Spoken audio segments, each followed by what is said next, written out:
So today we are going to talk about picky eaters. This is a topic that parents are always interested in, hence the large crowd today, right? And so my kiddos are 8 and 4, and they are also picky eaters.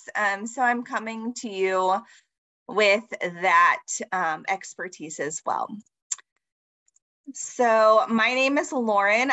I have my degree in early childhood and expertise in the classroom. So I've seen things kind of from both angles. So from the parenting perspective, but also the childcare perspective. Childcare Answers is one of 5 resource and referral agencies in Indiana. We are all here to support you as parents. So you can see the list of local agencies there. What are those foods that you look forward to? What are those foods that you get excited about eating? Maybe those foods that you always go to for special holidays or whatever it might be. Tacos, lasagna, roast, taco salad. It is Taco Tuesday today, so pizza, yeah. Desserts, like any dessert, just give me the desserts. Soup, this is good soup weather. Sushi, Mexican food, yep, Chinese food. Jacqueline, I'm here for that too. I have a relationship with DoorDash and Chinese and Thai foods, so I understand. Ramen, sushi, chili, sushi. Think about these foods, and were these your favorite foods as a kid, or are these foods that you started to eat as an adult? There are definitely some of my favorite foods that I loved as a kid. One of them is Skyline chili. I grew up eating it. It was always the food that I chose for my birthday parties. At my house, I would have pumpkin pie and Skyline chili, and that was like my go-to since I was like 4. But it's a food that I grew up on. My kids did not grow up eating it like I did. My daughter tried it. I have a video evidence of her at like 18 months going, I love Skyline. But she would not touch it now because it's not something that is continuously served to her, because I only try to eat it on rare occasions. And I also love French fries as an adult. I am a French fry connoisseur. Again, you can't eat those all the time. So there are definitely foods that I love as an adult that I loved as a kid. But there are also foods like fried Brussels sprouts that I would have never touched as a child. That is now my favorite vegetable. So think about those foods. Like, are those foods you would have eaten as a kid? Are they foods that you discovered as an adult? Why are they your favorite foods? And what kind of textures and tastes and all of those make them your favorite? So think about that as we talk about picky eaters. So what is normal? So picky eating is normal. So it's often the norm for toddlers and then continues through preschool age. Typically, once kiddos are in school age care, so they're kindergarten and up, typically like 1st, 2nd, 3rd, 4th, they start to try more things and get more experimental with food. But toddlers through the time they go off to school are usually fairly picky. And this is because babies eat anything that's given to them. Their growth is increasing rapidly. They tend to have a big appetite. They will eat more than you ever thought that they could put in their body, and they will eat anything that's given to them. When they become a toddler, they're beginning to develop food preferences, which is a fickle process. They're beginning to identify favorites and unfavorite foods. They're beginning to snub foods because they start having a taste for what sounds good. So I might have had a banana every morning for breakfast, and now at 18 months, all of a sudden I start refusing a banana at breakfast. I'm just not feeling it right now. Maybe I want blueberries instead. Or all of a sudden, all I want for every single meal is a banana. That is very typical of a toddler. And so I think it's important to know that while frustrating for parents, because we want them to eat all of these healthy foods, we want them to eat all the things that they were eating as a baby. And it's very easy to be like, well, you used to eat this, which we have conversations in my house about all the time. Appetites change, and the way that our children eat changes. So infants were used to eating every 2 hours, big meals, like give me all of the food every single time I ate. Toddlers and preschoolers begin eating kind of what their body needs. So they may eat a huge breakfast and then pick on foods the rest of the day, or they may eat all of their carbs at breakfast and then all of their fruit for lunch and then not eat anything for dinner, or just want like protein, but not meat. Like, give me all the cheese and the yogurt and the peanut butter and all of this, but I don't want to eat meat. I don't like meat, which is also very typical of a toddler. And so this is normal. So approaching it from that standpoint is important to understand typical development of a toddler, but it's important as they grown up to give them healthy choices. So our job is to provide choices, and their job is to eat the choices that were given to them. We can't control what a child eats, but we can control what is available for them to eat. So the title of this presentation is The Hot Dog Kid. And so our role as the adult, which is hard sometimes, especially for busy working families, is not to fall into the trap of only giving our kid a hot dog if we know that that's what they will eat, or only giving them mac and cheese, or only giving them chicken nuggets.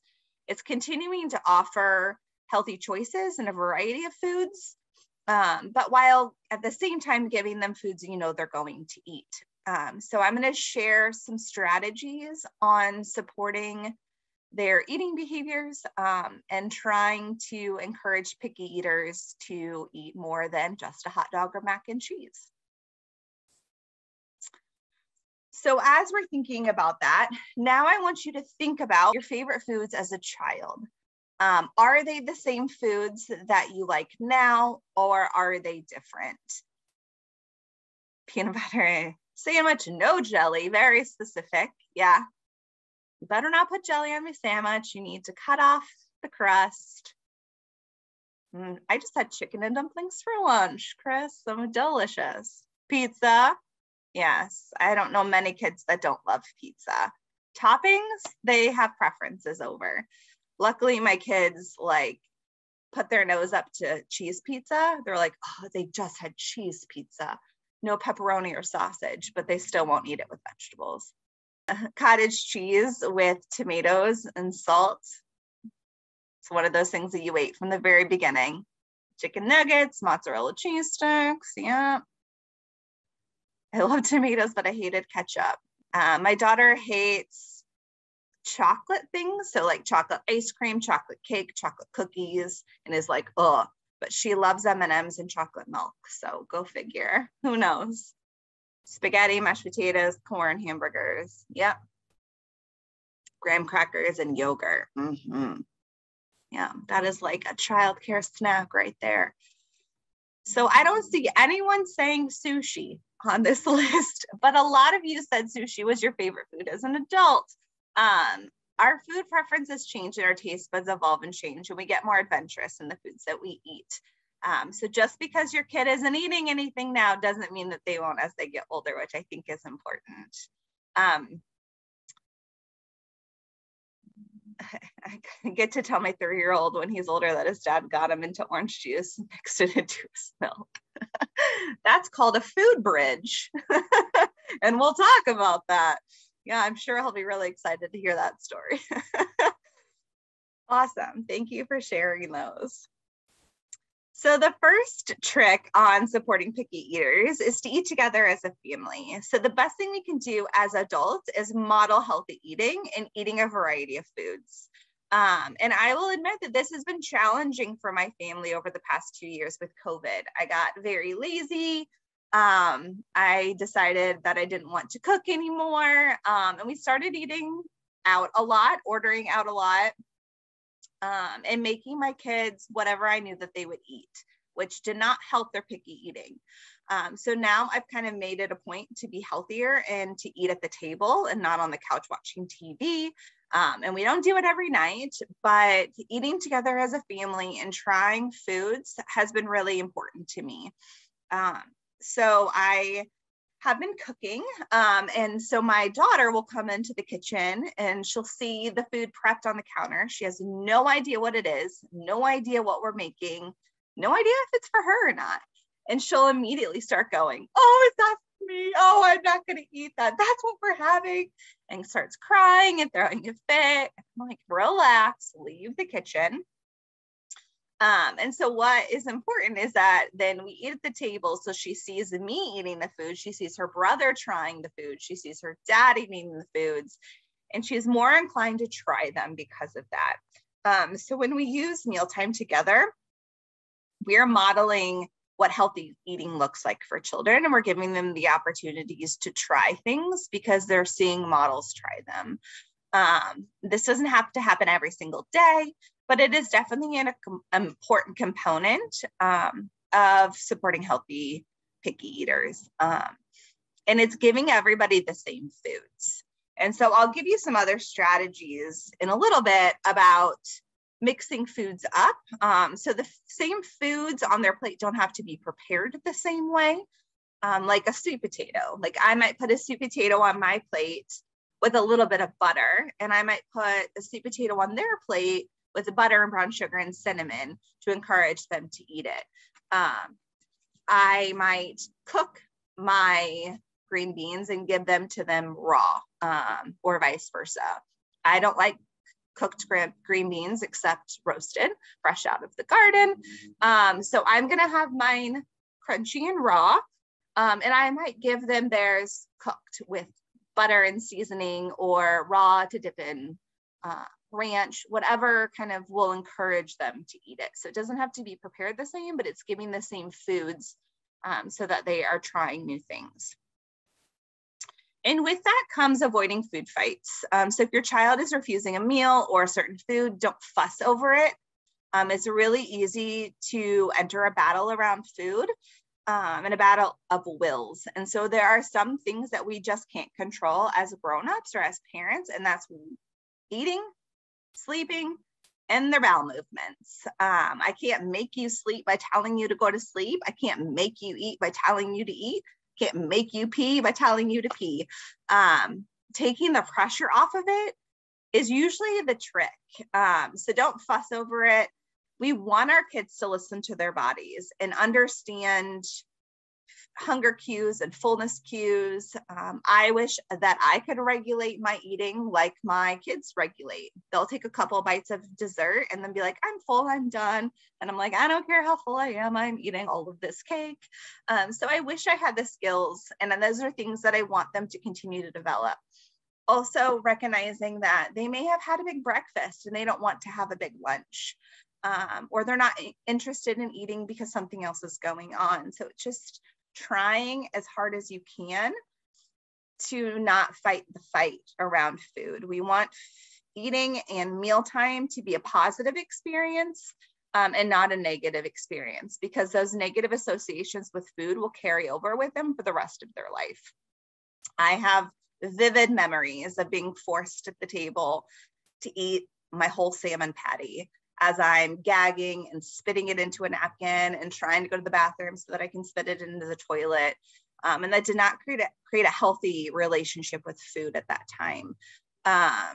And so it's respecting our children, but also giving them choices that are healthy and hoping that they at least take a bite. Our kids are not going to starve themselves. They will eat if they're hungry. And so as long as we offer food that's healthy, they're going to eat. It's the kiddos that fight and fight and fight, and then they're given something that they want to eat that they're never going to eat what's on their plate, because they know if they put up a fight, they're going to get something else. Jordan says her sister has the same story about salmon patties. Yes, not good, not good. And avoid food-related prizes. So I'm a huge fan of an M&M for going pee-pee, but food should never be used as a reward for eating. So this means stop bribing your kids to eat their vegetables, stop tempting them with dessert if they finish their plate. In fact, the clean plate club mentality is an old school mentality that we need to throw out the window. Our rule is if we're having dessert tonight, we're having dessert regardless of what you eat. And we don't have dessert every night. So you can eat 2 bites of your food and have a piece of Halloween candy, or you can eat all of your food and get a piece of Halloween candy, because we don't want the prize to seem more exciting than the food on their plate. So avoid kind of giving them treats or enticing them. Like, if you try a bite of your sweet potato, I'll give you a cookie, because then the cookie becomes something that they want and they could care less about the sweet potato. And then eating becomes a chore and it becomes very unpleasant and it turns into nightly battles of will. So food for potting as rewards, not food as rewards for food.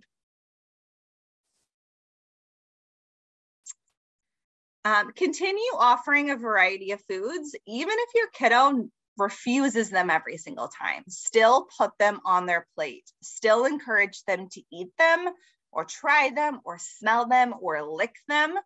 Those are all steps towards eating. It can take as many as 10 times of tasting a food or smelling a food or licking a food before a toddler or a preschooler's taste buds accept it. That's even true for me trying to like sushi. Is I've tried it over and over, and there are times that I'm like, okay, I like this, and there's other times that I'm like, I don't like, this is not a food that I like. It's one of those foods high on my list of things that I want to like so badly. I just can't get there. And so it's going to take time sometimes to try things. The sweet potato, for example, my son actually tried it. Granted, there was a lot of sugar and a lot of cinnamon in it. And he was like, this is good. Like, you know, trying to get his sister to try it. And he was like, can I have this in my lunchbox tomorrow? It's like, absolutely.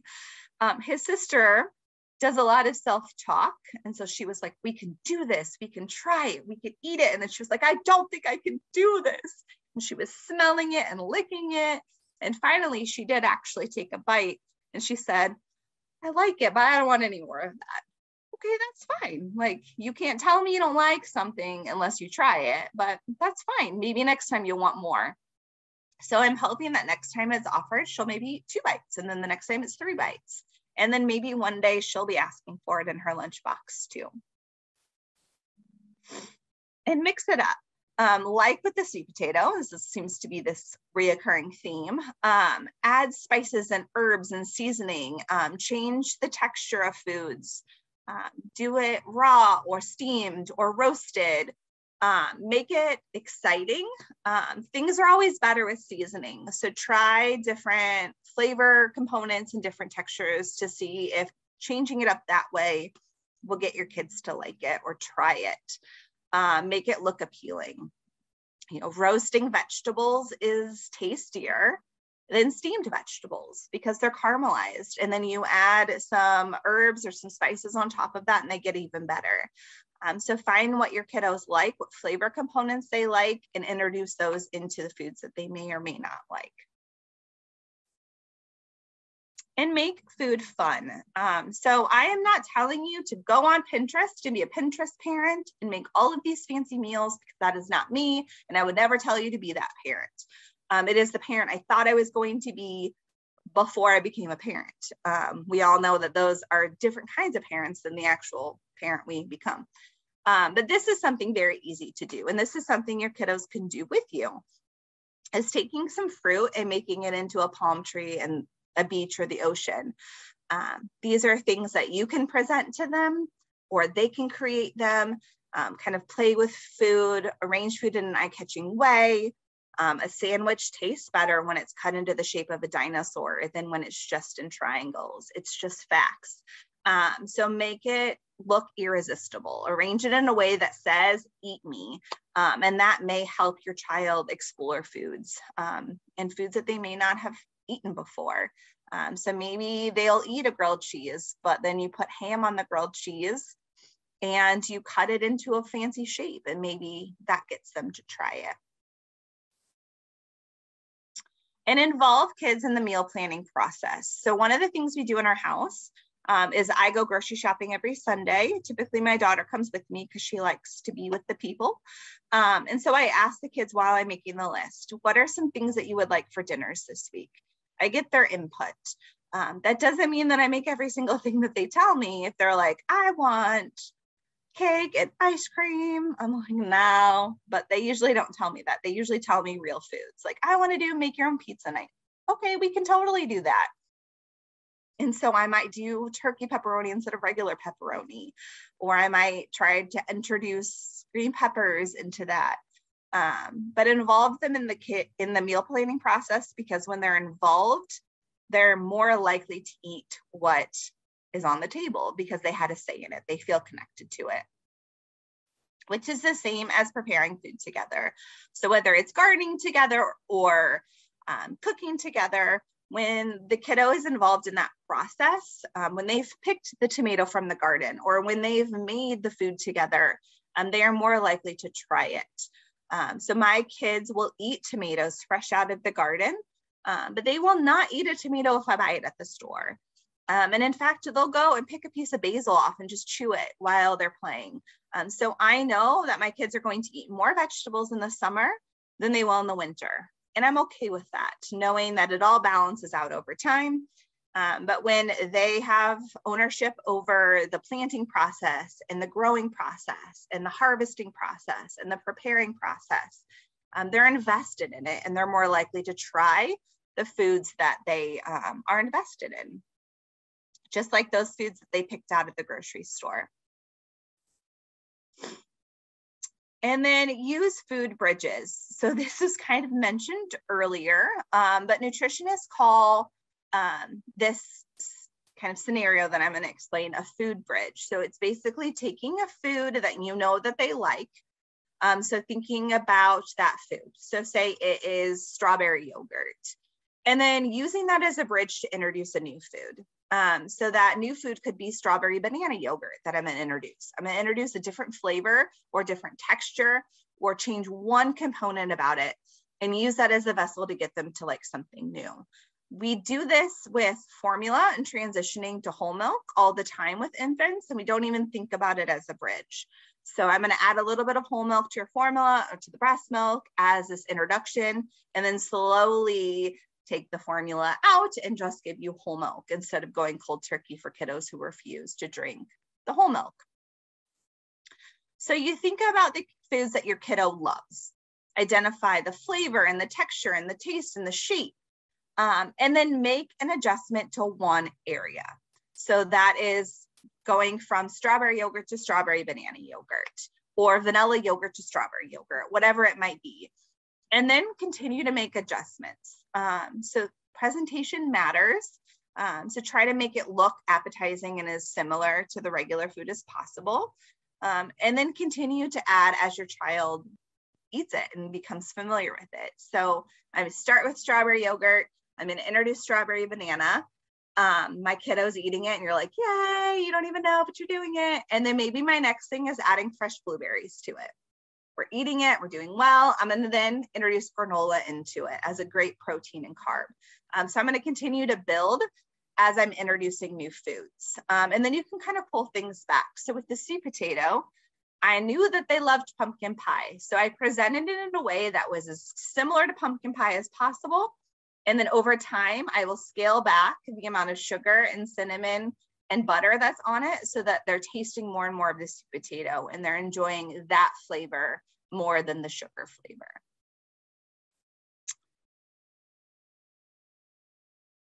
How can you use the bridge method with bread and cheese? So it's maybe introducing a different kind of cheese or going from white bread to whole wheat bread, maybe introducing one more thing inside of the bread and cheese. Maybe it's a dip that they're dipping the bread and cheese in, of using, just changing like one little piece about it. So maybe it's white bread and American cheese.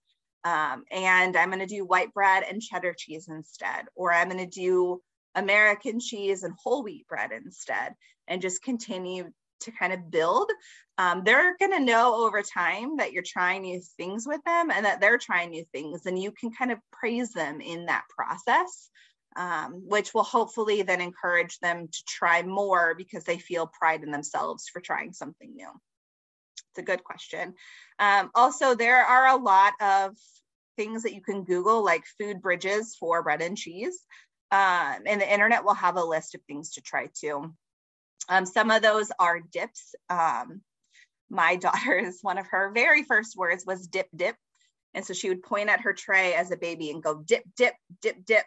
Like, yes, ma'am. And so she wanted something to dip her stuff in. So she loves cheese sauce and ranch and all of these things. So use that as a tool to get them to try new things by using dips.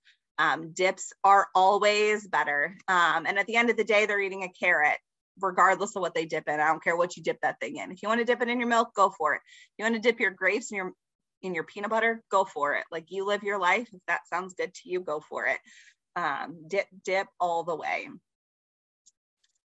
And so with that being said, again, I know that this was a quick session, but now we're all hungry, talking about food and especially talking about dips, because everybody loves a good dip.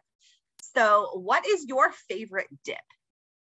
Me personally, I love a good ranch. Like, I cannot go wrong with ranch. If it's like a homemade ranch,